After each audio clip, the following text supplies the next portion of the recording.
Hello guys, আজকে আমি বানিয়ে ফেলছি বাদশাহী পোলাও। তার জন্য আমি নিয়ে নিয়েছি বাসমতি রাইস, যেটা আমি 1 ঘন্টা আগে ভিজিয়ে রেখেছি। আর তার সাথে নিয়ে নেব কিছুটা ড্রাই ফ্রুটস, যার মধ্যে রয়েছে খেজুর, কিশমিশ, কাজু আর কিছুটা পনিরের টুকরো, যেটা আমি আর রাইসটা কালার করার জন্য আমি নিয়ে নেব কেশরি ফুড কালার। আর তার সঙ্গে নিয়ে নেব আমি মিষ্টি আতর, আর অন্যদিকে আমি দিয়ে দেব গোটা গরম মশলা ফোড়ন জলের মধ্যে আর 2টো তেজপাতা। জল গরম হয়ে গেলে আমি কিন্তু এরপর আমি পনিরের টুকরোগুলোকে হালকা ভেজে নেব।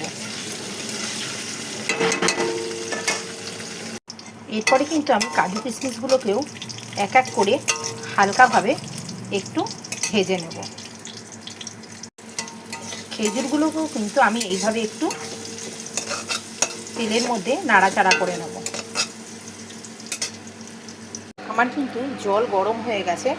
আমি জলের মধ্যে অল্প একটু গোলাপ জল,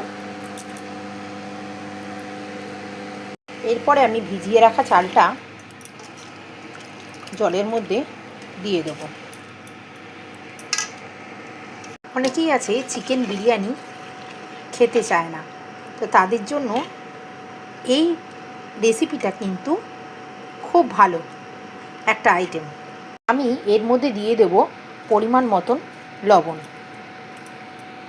আমার কিন্তু ভাতটা হয়ে গেছে, আর আমি এর মধ্যে কিছুটা নামানোর আগে দিয়ে দিয়েছি ফ্রোজেন মটরশুঁটি। ঠিক আছে, আমার কিন্তু ঝরঝরে রাইস হয়ে গেছে। এর মধ্যেই আমি মিশিয়ে নেব চিনি পরিমাণ মতো। পোলাও একটু মিষ্টিই ভালো লাগে, তাই জন্য আমি রাইসগুলোর মধ্যে যে বিরিয়ানির পর আমি একটা বাটির মধ্যে ঘি আর সাদা তেল গরম করে নিয়েছি। আর একটা বাটির মধ্যে আমি যে ফুড কালারটা রেখেছিলাম, শেষে আমি ভাতটা একটা খুন্তি বা একটা হাতার সাহায্যে একটু ফাঁকা করে তার মধ্যে এর মধ্যেই মিশিয়ে দেব আমি ফুড কালারটা, গোলাপ জল।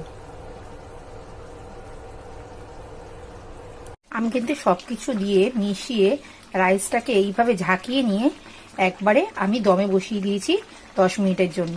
এইভাবে কিন্তু দম দিয়ে নিলেই তৈরি হয়ে যাবে